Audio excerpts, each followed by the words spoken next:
नमस्कार दोस्तों, मैं हूं शुभम गुप्ता और जेसी एकेडमी पर आपका बहुत बहुत स्वागत है। आज जिस चीज़ को हमको डिस्कस करना है वो होगा हमारा वीकली वोकैब। और हाँ, आज इसका पहला सेशन हमारे पास है।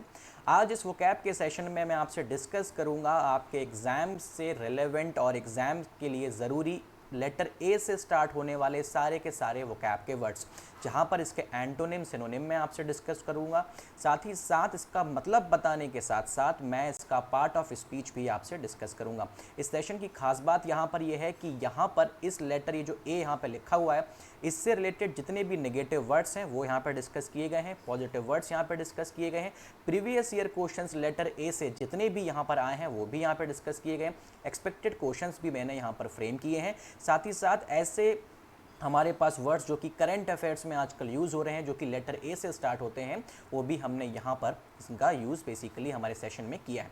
साथ ही साथ अगर आप मेरे टेलीग्राम चैनल से नहीं जुड़े हैं तो t.me/English by शुभम सर, फटाफट से आप मेरे टेलीग्राम चैनल से जुड़ जाइए, क्योंकि यहाँ पर आपको बहुत ही ज़्यादा फिल्टर्ड कंटेंट मिलने वाला है। तो बिना किसी देरी के हम लोग स्टार्ट करते हैं हमारा आज का सेशन। दोस्तों, पहला जो वर्ड मैं यहाँ पे डिस्कस करूँगा वो है एम्बीवेलेंट। एम्बीवेलेंट बेसिकली एक एडजेक्टिव है। इसका मतलब क्या होता है? कॉन्ट्राडिक्टरी एटीट्यूड या फीलिंग, ठीक है ना। इसके सिनोनिम का मतलब क्या होता है? पर्यायवाची। और एंटोनिम का मतलब क्या होता है? विलोम शब्द। सिनोनिम्स इसके क्या होंगे? अनडिसाइडेड है, अनसर्टेन है या इक्विवोकल है। मतलब कहने वाली बात यहाँ पर यह है, जब आप किसी चीज़ को लेकर के श्योर नहीं होते हो तब आप क्या बोलते हो कि भाई हमारे पास जो चीज़ें हैं वो बेसिकली कैसी हैं? एम्बीवेलेंट हैं। हमने बेसिकली अगर आपसे कहा कि भाई एम्बीवेलेंट का एंटोनिम क्या होगा, तो इसका एंटोनिम क्या होगा? सर्टेन या श्योर। दूसरा हमारे पास वर्ड आता है एक्विसेंट। ये भी हमारे पास एक एडजेक्टिव है। एक्विसेंट का मतलब क्या होता है? Willing to accept. जब आप किसी चीज़ को एक्सेप्ट करते हो बिना किसी ऑब्जेक्शन के, तो आप किसी चीज़ को एक्सेप्ट करते हो या आप किसी चीज़ के साथ में एग्री करते हो बिना किसी ऑब्जेक्शन के, तब वहाँ पर क्या बोला जाता है? एक्वेसेंट। सिनोनिम इसके क्या होंगे? ट्रैक्टेबल होगा, कॉम्प्लायंट होगा और सबमिसिव होगा। एंटोनिम इसके यहाँ पर क्या होंगे? एंटोनिम इसका यहाँ पर होगा डेफिएंट। नेक्स्ट आगे बढ़ेंगे। नेक्स्ट हमारे पास है अलूफ, ठीक है ना। ये हमारे पास एक एडजेक्टिव है। अलूफ का बेसिकली हिंदी में मतलब होता है अलग थलग। मतलब जो बिल्कुल एक ऐसा इंसान है जो बिल्कुल अलग है दीन दुनिया से, जिसको दीन दुनिया की कोई परवाह नहीं है, ठीक है ना। इसको अपन क्या बोलते हैं? ऐसे लोगों को अपन अलूफ बोल सकते हैं, ठीक है ना। अलूफ बेसिकली एक एडजेक्टिव है। अलूफ का मतलब क्या होगा? रिजर्व्ड इसका मतलब हो सकता है, या आप इसको रिमोट भी बोल सकते हो, ठीक है ना। बिल्कुल अलग थलग जो चीज़ें हैं जिसको किसी से कोई मतलब नहीं है, तो वहाँ पर आप क्या बोलोगे? अलूफ बोलोगे। इसके सिनोनिम्स कौन कौन से होंगे? डिटैच्ड हो गया, एंटी सोशल हो गया या इनक्यूरियस हो गया। इनक्यूरियस यहाँ पर क्यों बोल रहे हैं? कि भाई जब कोई बंदा किसी चीज़ को लेके क्यूरियस ही नहीं है, किसी चीज़ में उसका मन ही नहीं लगता, मतलब वो अकेला मतलब रहता है, तो उसको अपन यहाँ पे क्या बोलेंगे? इसको अपन इनक्यूरियस ही बोलेंगे। एंटोनिम इसके हमारे पास क्या होंगे? फ्रेंडली, जो एक ऐसा इंसान जो सबसे मिलजुल करके रहता है, ठीक है ना। यहाँ पर फ्रेंडली हो गया, कॉर्डियल हो गया या इंटीग्रेटेड हो गया। नेक्स्ट हमारे पास आता है अमास। अमास बेसिकली क्या है? वर्ब है। अमास का मतलब होता है इकट्ठा करना, ठीक है ना, या टू कलेक्ट हो गया। सिनोनिम इसके क्या होंगे? असेंबल या एक्यूमुलेट, दोनों का मतलब इकट्ठा करना होता है। एंटोनिम इसके क्या होंगे? स्कैटर या डिवाइड, ठीक है ना। चले नेक्स्ट हम लोग यहाँ पर आगे बढ़ते हैं। अब आप यहाँ पे देखें, एक हमारे पास वर्ड यहाँ पर आया एक्वायर। एक्वायर बेसिकली मतलब क्या है? एक्वायर हमारे पास एक वर्ब है। इसका मतलब क्या होता है? टू गेट, ठीक है ना। इसके सिनोनिम हमारे पास क्या होंगे? ऑब्टेन हो गया, प्रोक्योर हो गया या अटेन हो गया। एंटोनिम इसके हमारे पास क्या होंगे? गिव हो गया, रेलिंक्विश हो गया या फोरगो हो गया। ये रिसेंटली ही हमारे पास अभी एग्जाम में आया हुआ सवाल है। चले, अमास हम लोग पीछे डिस्कशन इस चीज़ का हम लोग कर चुके हैं। नेक्स्ट हम लोग आगे बढ़ते हैं। एम्बुलेटरी, ठीक है ना। एम्बुलेटरी आप किस तरह से यहाँ पर ध्यान रख सकते हो? एम्बुलेंस, ठीक है ना। एम्बुलेंस से आप क्या यहाँ पर ध्यान रख सकते हो? एम्बुलेटरी। एम्बुलेंस क्या होती है? 24 घंटे मरीजों की सेवा में यहाँ से वहाँ भागती रहती है। तो वहीं से आप इसको रिलेट करके यहाँ पर क्या बनाएंगे कि भाई एम्बुलेटरी एक एडजेक्टिव है और इसका मतलब यहाँ पर क्या है? Able to walk. इसके सिनोनिम्स यहाँ पर क्या होंगे?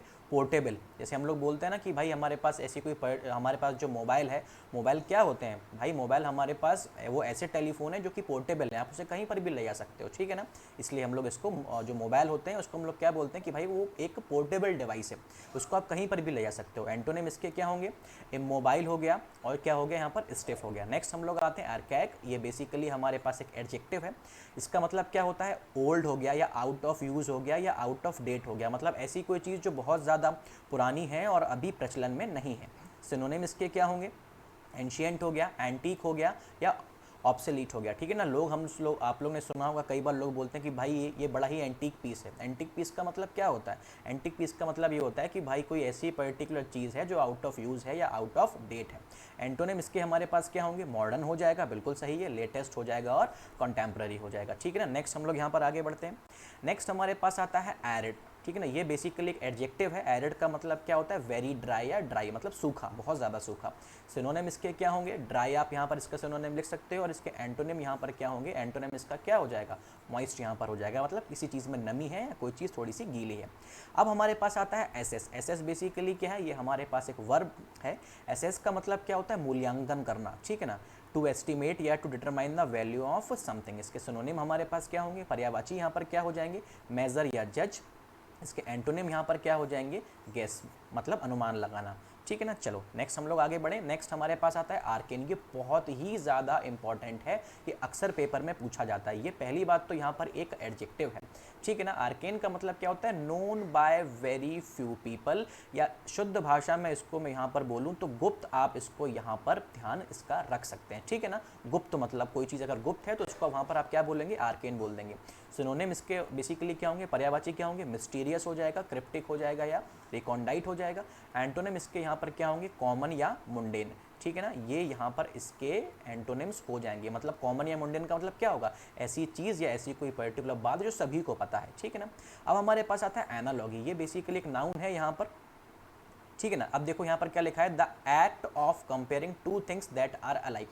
बेसिकली जब हम लोग कोई दो चीज़ों को कंपेयर करते हैं जो थोड़ी बहुत समान है, तो वहाँ पर हम लोग किस शब्द का यूज़ करते हैं? एनालॉगी का, ठीक है ना। ये बेसिकली हमारे पास एक नाउन है। सिनोनिम इसके क्या है? कोरिलेशन और सिमिलैरिटी। हमको क्या करना है? हमको समानता ही तो ढूंढनी है। और एंटोनिम्स हमारे पास इसके क्या हो जाएंगे? डिफरेंस या डिसप्रपोर्शन, ठीक है ना। चले नेक्स्ट यहाँ पर आगे बढ़ते हैं। तो भाई नेक्स्ट हमारे पास आता है एंटी डेलुवियन। ये भी एक एडजेक्टिव है और इसका मतलब क्या होता है? Very old. आपने देखा होगा हमारे एक स्लाइड पहले हम लोग ऐसा ही वर्ड यहाँ पर डिस्कस कर चुके हैं। सिनोनिम इसके क्या होंगे? पर्यायवाची एंशिएंट या एंटीक। एंटीक मैंने आपको बताया था, ठीक है ना। चले एंटोनिम इसके क्या हो जाएंगे? लेटेस्ट हो जाएगा, मॉडर्न हो जाएगा या रिसेंट हो जाएगा। चलें, एंटीसिपेट यहाँ पर आता है। ये बहुत ही ज़्यादा इंपॉर्टेंट है। अगेन ये बहुत ही ज़्यादा यूज़ होता है एडिटोरियल सेक्शन में, या जो रीडिंग कॉम्प्रिहेंशन वगैरह आती है उसमें बहुत ज़्यादा यूज़ होता है, ठीक है ना। एंटीसिपेट बेसिकली यहाँ पर एक नाउन की तरह यहाँ पर हम लोग इसको यूज़ करते हैं। इसका मतलब क्या होता है? टू एक्सपेक्ट, ठीक है ना। मतलब आप किसी को जब एक्सपेक्ट करते हो, किसी चीज़ का अनुमान लगाते हो कि नहीं भाई देखो ऐसा होगा, तो हम लोग क्या बोलते हैं? एंटिसिपेट करना बोलते हैं। सिनोनिम इसके क्या होंगे? इंटरसेप्ट हो जाएगा और फोर्सी हो जाएगा। इसके एंटोनिम क्या हो जाएंगे? मतलब इसके विलोम शब्द क्या हो जाएंगे? सरप्राइज। मतलब आपको नहीं पता कि एकदम से कोई अचानक अगर कोई चीज़ हो जाती है तो हम लोग क्या बोलते हैं कि भाई हम सरप्राइज हो गए। लेकिन एंटिसिपेट का मतलब क्या है? कि भाई आपको पता है ऑलमोस्ट कि क्या चीज़ होने वाली है। तो सरप्राइज और एंटिसिपेट आपस में क्या हो गए? ये दोनों आपस में आपके लिए एंटोनिम हो गए, मतलब एक दूसरे के विलोम हो गए। नेक्स्ट हमारे पास यहाँ पर आता है एपैथी। दोस्तों एपैथी बेसिकली क्या है? ये हमारे पास एक नाउन है। एपैथी का मतलब क्या होता है? Lack of emotion. मतलब एक ऐसा कोई इंसान है जिसके पास भावनाएं नहीं हैं, और ठीक है ना, वो उसके पास कोई इमोशंस नहीं है, तो वहाँ पे हम लोग क्या बोलते हैं? वहाँ पे हम लोग बोलते हैं एपैथी, ठीक है ना। ये बेसिकली एक बात ध्यान रखें, ये एक स्टेट को भी शो करता है। ये किसको भी शो करता है? ये एक स्टेट को भी यहाँ पर शो करता है। सिनोनिम इसके क्या होंगे? अनकंसर्न। मतलब किसी एक इंसान को कोई लेना देना ही नहीं है किसी भी पर्टिकुलर चीज़ से, मतलब उसके पास इमोशंस नहीं है, तो हम लोग क्या बोल सकते हैं? अनकंसर्न बोल सकते हैं। और यहाँ पर इसका दूसरा सिनोनिम क्या हो जाएगा? इंडिफरेंस। एंटोनिम इसके यहाँ पर क्या होंगे? क्यूरियोसिटी और ईगरनेस, ठीक है ना। अब यहाँ पर आपको नज़र आ रहा होगा कि क्यूरियोसिटी और ईगरनेस हमने यहाँ पर इसके एंटोनिम्स क्यों बनाए। नेक्स्ट हमारे पास आता है एप्राइज। ये बेसिकली एक वर्ब है। इसका मतलब क्या होता है? टू इन्फॉर्म, या हिंदी में अगर मैं इसको बोलूँ तो सबसे बेहतरीन इसका मतलब हो जाएगा सूचित करना। क्या हो जाएगा? सूचित करना, ठीक है ना। सिनोनिम इसके यहाँ पर क्या होंगे? नोटिफाई या एक्वाइंट। और एंटोनिम इसके यहाँ पर क्या होंगे? सीक्रेट या कॉन्सील। नेक्स्ट हम लोग यहाँ पे देखें, नेक्स्ट हमारे पास आता है एक्लेम। एक्लेम बेसिकली क्या है? ये एक वर्ब है, ठीक है ना। इसका मतलब किसी को प्रेज करना, किसी को प्रोत्साहित करना, ठीक है ना। ये यहाँ पर क्या इसका मतलब हो जाएगा? किसी को प्रेज करना या किसी को प्रोत्साहित करना। सिनोनिम्स इसके यहाँ पर क्या हो जाएंगे? एक्ोलेट हो जाएगा, एक्सटॉल हो जाएगा, मतलब किसी की प्रशंसा करना, मैं बार बार रिपीट कर रहा हूँ। एक्साल्ट हो जाएगा, ग्लोरीफाई हो जाएगा, अपलॉड हो जाएगा या हेल हो जाएगा। एक बात ध्यान रखें, कि ये भी एक ऐसा आपके पास वोकैब का वर्ड है जिससे मैक्सिमम आपको सवाल, मतलब आप अगर प्रीवियस ईयर के पेपर देखेंगे तो आप ये पाएंगे कि भाई इस पर्टिकुलर शब्द का बार बार रिपीटेशन हुआ है और इससे रिलेटेड एंटोनिम और सिनोनिम पूछे गए। ठीक है ना। एंटोनिम इसके क्या हो जाएंगे, रिडिक्यूल हो जाएगा। देखो रिडिक्यूल का बेसिकली एग्जैक्ट जो मतलब होता है ना, वो होता है उपहास करना। क्या होता है, उपहास करना, किसी का मजाक उड़ाना। तो इससे आप इसको रिलेट यहाँ पर कर सकते हो, क्रिटिसाइज करना या स्लैंडर। चलो फिर हमारे पास आता है एफेबल। एफेबल बेसिकली क्या है, ये एक एडजेक्टिव है। ठीक है ना। एफेबल का मतलब क्या हो जाता है, फ्रेंडली, मिलनसार। ठीक है ना। इसको मैं यहाँ पे लिख देता हूँ, ये यहाँ पर इसका मतलब क्या है, ये यहाँ पर है मिलनसार। सिनोनिम इसके क्या हो जाएंगे, एमिएबल है और कॉर्डियल है। एंटोनिम इसके यहाँ पर क्या होंगे, सर्ली, सोलेन या अलूफ। अलूफ हम लोग पहले भी देख चुके हैं। यहाँ पर आप ये देख रहे होगे कि काफ़ी सारी चीज़ें अब आप रिलेट कर पा रहे होगे और काफ़ी सारे शब्द जो हैं तो आपस में इंटर रिलेटेड भी हैं। ठीक है ना। चलें नेक्स्ट हम लोग यहाँ पर मूव करते हैं दोस्तों। नेक्स्ट हमारे पास आता है अडॉर्न। ठीक है ना। अडॉर्न का मतलब क्या होता है, टू मेक समथिंग ब्यूटीफुल, किसी चीज़ को खूबसूरत बना देना। ठीक है ना। इसके सिनोनिम्स यहाँ पर क्या होंगे, डेकोरेट, गार्निश, एम्बेलिश। ये शब्द तो आपने बहुत बार सुना होगा। और इसके एंटोनिम यहाँ पर क्या होंगे, स्पॉइल इसका एंटोनिम हो जाएगा। फिर हमारे पास आता है एल्योर। एल्योर बेसिकली एक नाउन है। ठीक है ना। एक बात ध्यान रखें, काफ़ी बार बच्चे ये सोचते हैं कि भाई एल्योर जो है ना वो एक वर्ब है। ठीक है ना। एल्योर क्या है, बेसिकली एक वर्ब है, ऐसा काफ़ी बार सोचा जाता है, लेकिन ऐसा नहीं है। एल्योर यहाँ पर एक नाउन है। थोड़ा सा मैं आपको इसका एनालिसिस बताता हूँ। किसी को अट्रैक्ट करने की जो पावर होती है ना, अट्रैक्ट करने की जो पावर होती है, उस पावर को क्या बोला जाता है, उसको हम लोग एल्योर यहाँ पर बोलते हैं। ठीक है ना। इसके हमारे पास सिनोनिम क्या होंगे, एंटाइस हो जाएगा, फैसिनेट हो जाएगा, एनचैंट हो जाएगा। एंटोनिम इसके यहाँ पर क्या हो जाएंगे, इसका एंटोनिम हमारे पास हो जाएगा रिपल्स। नेक्स्ट हम लोग यहाँ पे मूव करें। नेक्स्ट हमारे पास आता है ऑगमेंट। ऑगमेंट का बेसिकली मतलब होता है वृद्धि। क्या मतलब होता है, वृद्धि इसका मतलब होता है। इसका मतलब क्या हो जाएगा, टू इंक्रीज हो जाएगा या टू मेक बेटर। ठीक है ना। इसके सिनोनिम यहाँ पर क्या होंगे, एम्पलीफाई करना या बूस्ट करना। एंटोनिम इसके यहाँ पर क्या होंगे, अबेट। चलो ये बहुत बार आता है, अगर आपने प्रीवियस ईयर के भी 1-2 साल में पेपर अपने देखे हो तो अबेट शब्द का इस्तेमाल आपको अक्सर मिला होगा। फिर हमारे पास आता है एसेंट। ठीक है ना। यहाँ पर देखें एसेंट बेसिकली इसका मतलब क्या है, टू एग्री। यहाँ पर मैं लिख देता हूँ, ये वैसे हमारे पास क्या है, एक वर्ब है। टू एग्री मतलब सहमत होना। सिनोनिम इसके क्या है, ये बहुत ध्यान से देखिएगा। इसका सिनोनिम क्या है, कॉन्सेंट। ठीक है ना। इसका एंटोनिम यहाँ पे देखिए, ये यहाँ पर क्या है, डिसेंट। यहाँ पर इसलिए एग्जामिनर इसको पूछता है क्योंकि ये बेसिकली मिलते जुलते से, यहाँ पर जो इसकी टोन है ना वो थोड़ी बहुत मिलती जुलती है।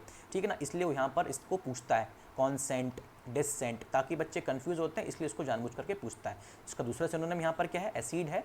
और इसका एंटोनिम यहाँ पर दूसरा बेसिकली क्या है, ये यहाँ पर है रेफ्यूज।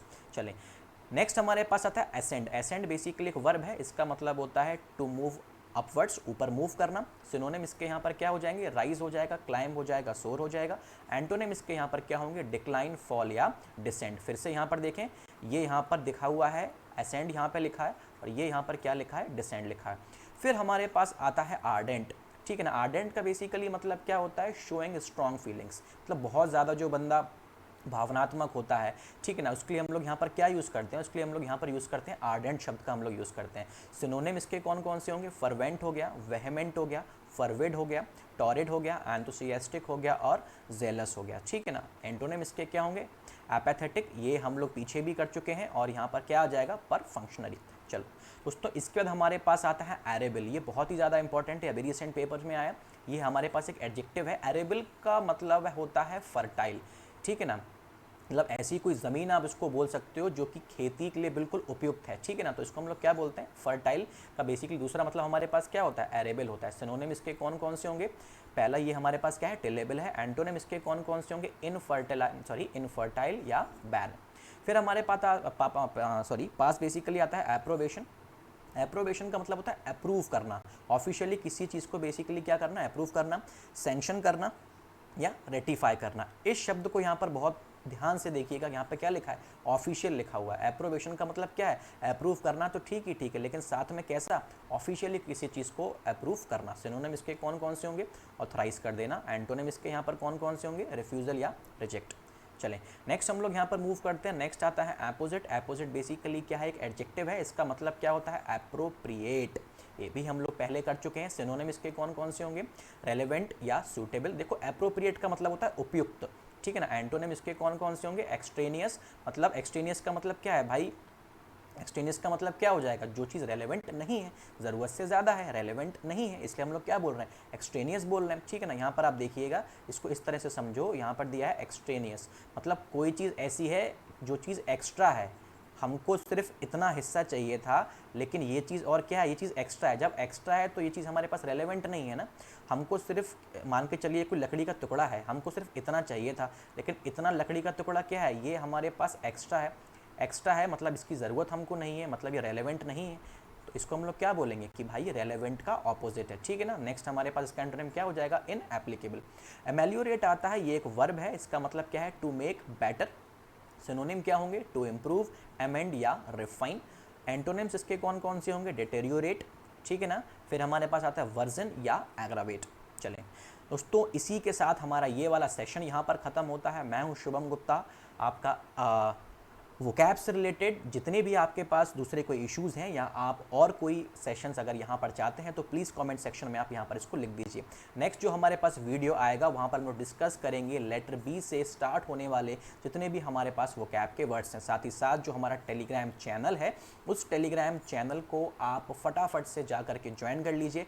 वहाँ पर दोस्तों एग्ज़ाम रिलेवेंट जितनी भी इंफॉर्मेशन है वो तो आपको प्रोवाइड कराई ही जाती है, साथ ही साथ जो हमारे अपकमिंग वीडियो हैं और जो हमारे वीडियो कोर्सेज़ हैं और जो हमारी टेस्ट सीरीज़ है उसके बारे में भी आपको पूरी इन्फॉर्मेशन वहाँ पर प्रोवाइड कराई जाती है। साथ ही साथ आप विज़िट कर सकते हैं हमारे फेसबुक पेज पर और हमारी वेबसाइट में यहाँ पर लिख रहा हूँ www.jcacademy.in, यहाँ पर भी जा कर के आप विज़िट कर सकते हैं। चलें तो मिलेंगे हमारे नेक्स्ट वाले वीडियो में।